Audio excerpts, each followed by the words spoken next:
So first, we're going to right click on our desktop and then click on display settings. Once you're on it, we're going to scroll down and then you could change the display resolution right here. So I'm going to pick 1920 by 1080.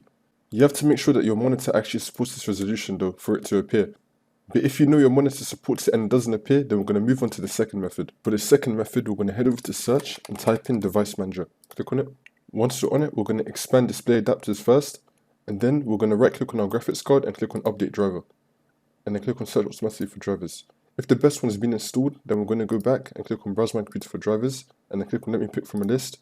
And then you want to download the second one that comes up, click on next, see if that works. If you have any more as well, you want to try all of them. Click on next, see if that works. If that's still not working, then instead we're going to expand monitors, and you want to do the same thing. So the monitor that you're having problems with, this is my main one right here. I'm going to right click on it, and then click on update driver, and then click on search automatically. If it's already been installed, we're going to go back, click on browse my computer for drivers, and then click on let me pick from a list.